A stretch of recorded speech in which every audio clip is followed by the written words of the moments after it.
নমস্কার, সংবাদ প্রতিদিন ডিজিটালে আপনাদের সকলকে স্বাগত। কাল রাতভর টানা বৃষ্টি, তারপরে কলকাতার সমস্ত জায়গা কিন্তু জলমগ্ন। ইতিমধ্যে আমরা যে জায়গাটা রয়েছি সেই জায়গাটার নাম হলো রবীন্দ্র সদন চত্বর, এবং আমাকে আমার পাশে সুমন দাসকে বলবো সেই ছবিটা দেখাতে। একেবারে দেখতে পাচ্ছেন যে কোমর পর্যন্ত জল, হাঁটু পেরিয়ে গেছে সেই জল, একদমই দেখা যাচ্ছে সেই ছবি।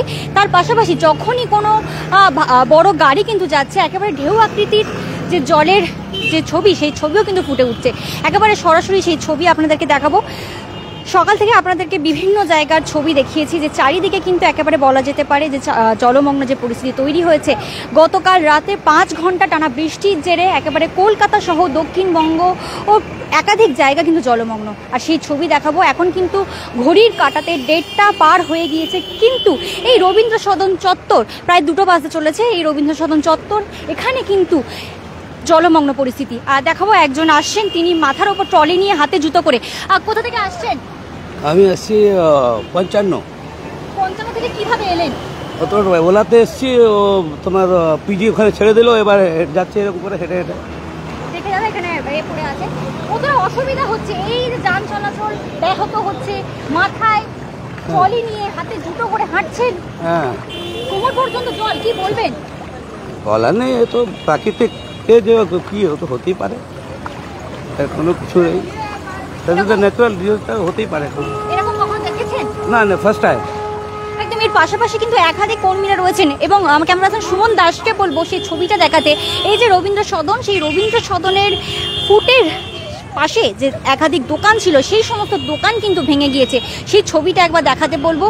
এখানে যে সমস্ত দোকান, কি পরিস্থিতি দেখে কি বলবেন? নৈহাটি থেকে আসছি, এক্সিবিশনে এসেছিলাম, এত জল কি করে যাতায়াত করবো বুঝতে পারছি না, মানে খুব সবাই সমস্যার মধ্যে পড়েছে, বাট আমরা এনজয় করছি এখানে। এরকম পরিস্থিতি আগে দেখেছেন কলকাতা? না, আমি কোনোদিনও দেখিনি এরকম, ফার্স্ট টাইম দেখছি এতটা জল। একদমই সরাসরি কিন্তু দেখাচ্ছি এই যে রবীন্দ্র সদন চত্বর, সেই রবীন্দ্র সদন চত্বরের চারিদিকে কিন্তু এখনো পর্যন্ত কোমর পর্যন্ত জল। আর এর সামান্য দূরেই কিন্তু রয়েছে এসএসকেএম অর্থাৎ পিজি হাসপাতাল, সেখানে পর্যন্ত জল জমে আছে বলে যেটা খবর পাওয়া যাচ্ছে। এবং আপনারা জানেন যে এই জলমগ্ন পরিস্থিতিতে এখনো পর্যন্ত বিদ্যুৎ পৃষ্ঠ হয়ে কিন্তু 7 জনের মৃত্যু হয়েছে।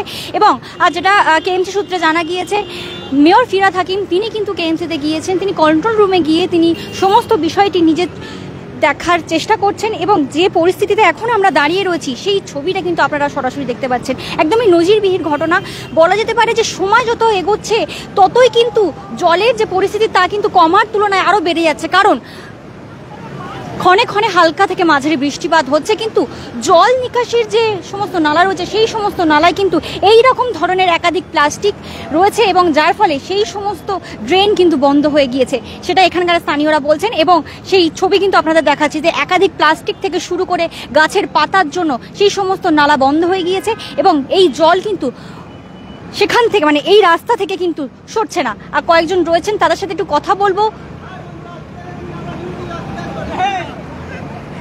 একদমই এই যে অতীব ব্যস্ততম রাস্তা, সেই রাস্তাও কিন্তু বলা যেতে পারে এখন যানবাহনহীন। খুব অল্প অল্প গাড়ি দেখা যাচ্ছে, বাইক নিয়ে যান চলাচল করা কিন্তু খুবই কঠিন হয়ে যাচ্ছে। কারণ সেই ছবিটাও ফুটে উঠছে, যখনই কোনো বড় গাড়ি যাচ্ছে, বাস, তখনই কিন্তু দেখা যাচ্ছে যে ঢেউ আকৃতির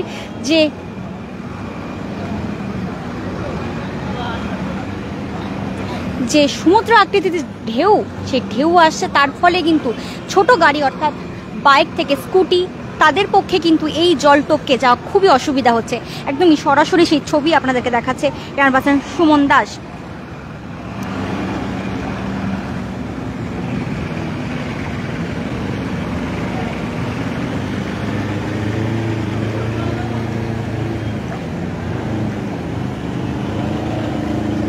আপনাদেরকে জানিয়ে রাখি যে উত্তর পূর্ব বঙ্গোপসাগরে যে নিম্নচাপ সৃষ্টি হয়েছিল, সেই নিম্নচাপের জেরেই গভীর রাতে, অর্থাৎ কাল গভীর রাতে যে বৃষ্টি হয় তার জেরেই 5 ঘন্টা টানা বৃষ্টি হয়, এবং কলকাতা সহ দক্ষিণবঙ্গের একাধিক জায়গা কিন্তু জলমগ্ন হয়।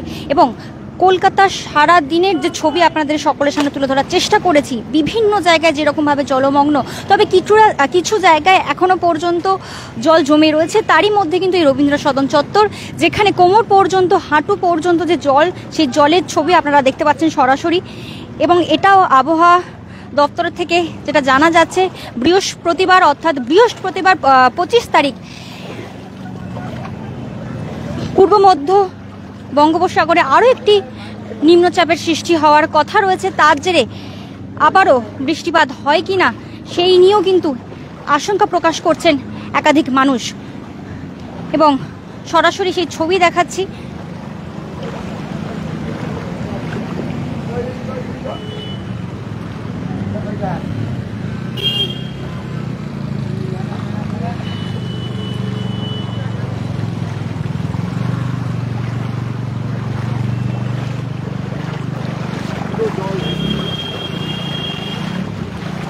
কি বলবেন দাদা? ফুট দিয়ে হাঁটছেন কিন্তু ফুটে পর্যন্ত জল, পুরো হাঁটু অবধি জল আছে ওইদিকে।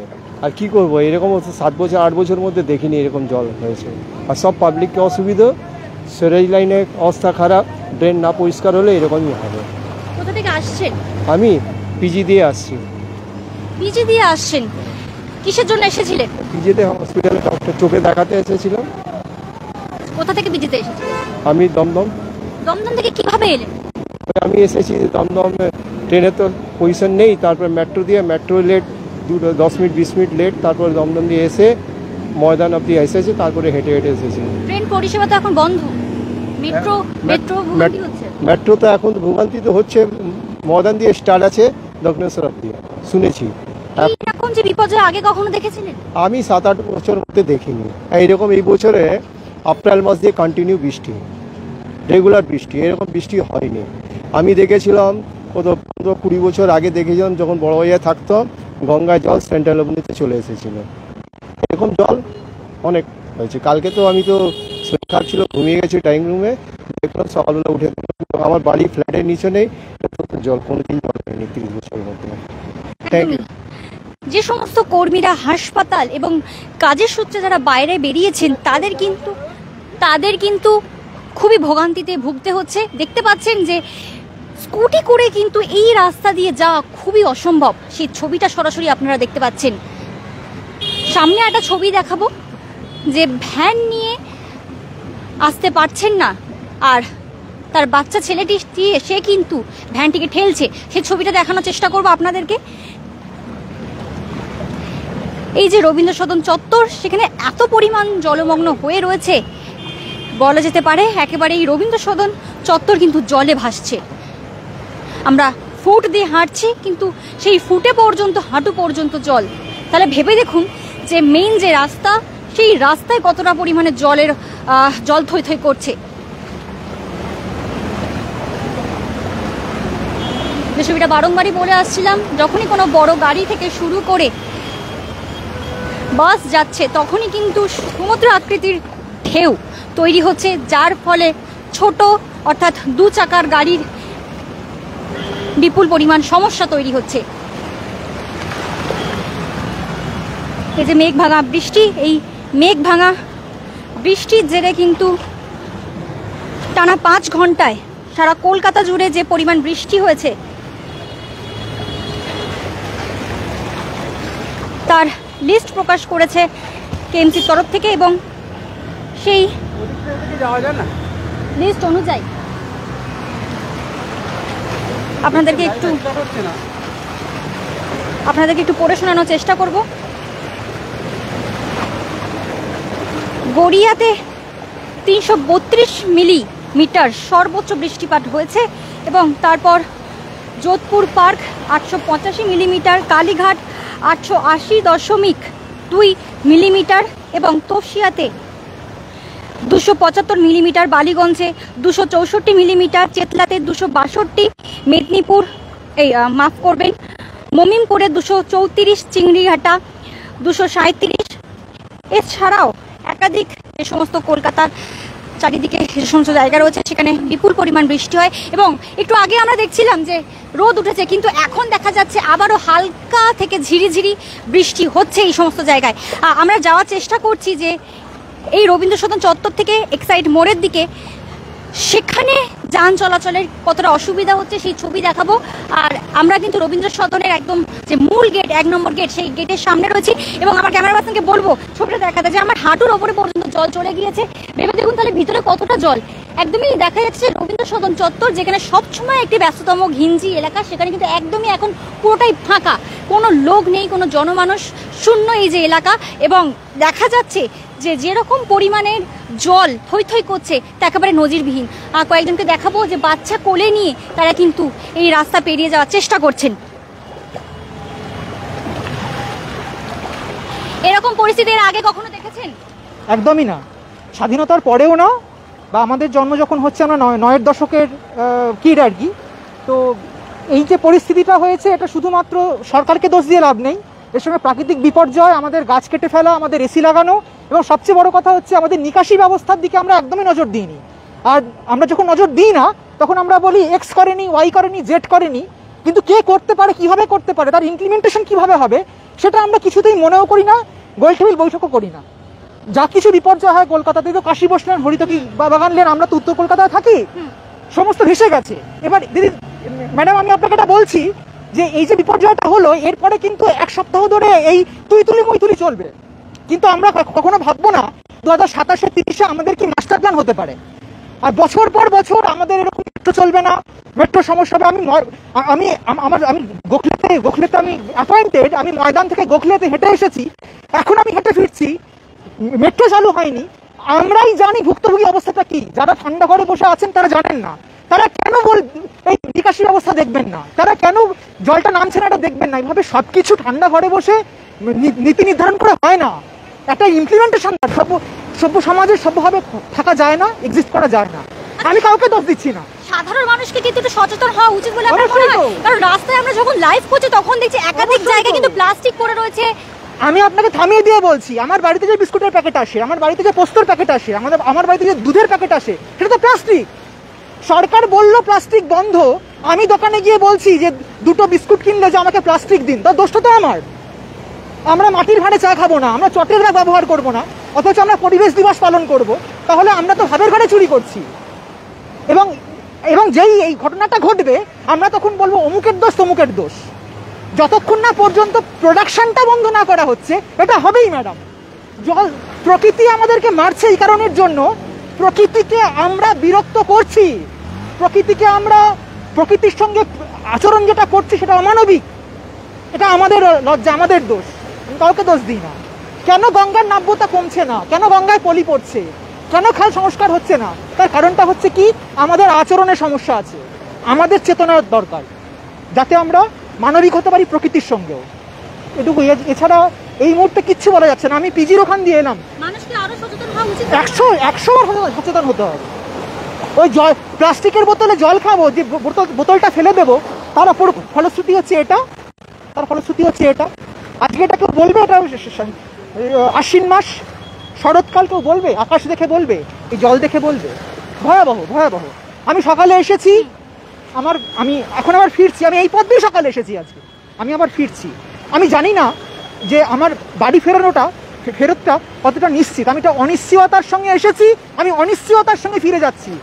আমি মার্জনা চেয়ে নিচ্ছি প্রকৃতির কাছে, এটা আমার অপরাধ। নমস্কার।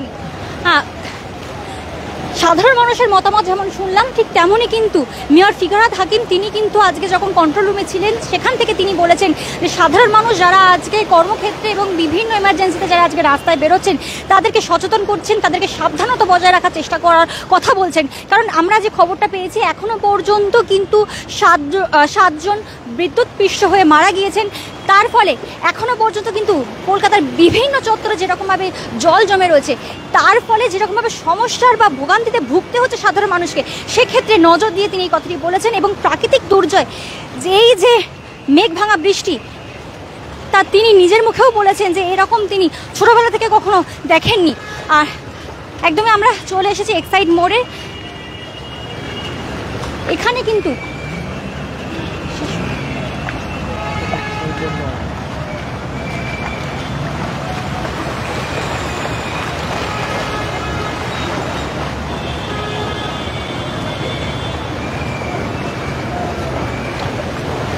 কয়েকজনের সাথে কথা বলবো।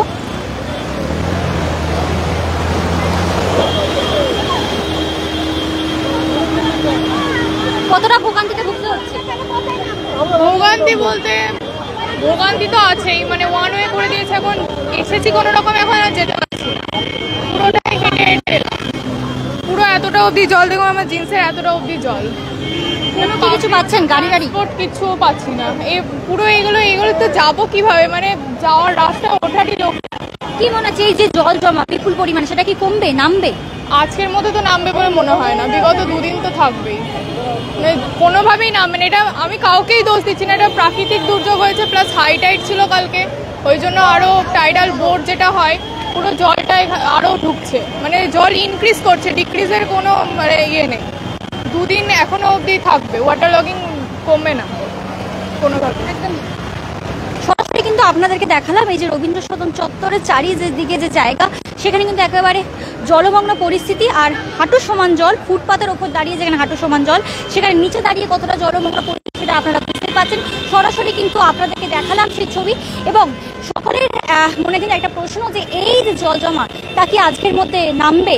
সকলেই বলছেন যে আজকে নাও নামতে পারে, কারণ ওয়াটার লগিং যে পরিস্থিতি, সেখানে একাধিক প্লাস্টিকের জন্য সেই সমস্ত নালা নিকাশি ব্যবস্থা সেটা বন্ধ হয়ে গিয়েছে। তার ফলে সবাই বলছেন যে এই জল সম্ভবত কাল পর্যন্ত থাকবে। এবার এটাই দেখার বিষয় যে এই যে জায়গা অর্থাৎ রবীন্দ্র সদন চত্বরটা কতক্ষণে স্বাভাবিক হয়, কারণ আবারও দেখা যাচ্ছে যে আকাশ হালকা থেকে মাঝারি বৃষ্টি ক্ষণে ক্ষণে শুরু হচ্ছে। এখন সেটাই দেখার বিষয়। ক্যামেরায় সুমন দাসের সঙ্গে প্রিয়াঙ্কা পাত্র, সংবাদ প্রতিদিন.in। ফলো করুন সংবাদ প্রতিদিন ডিজিটাল।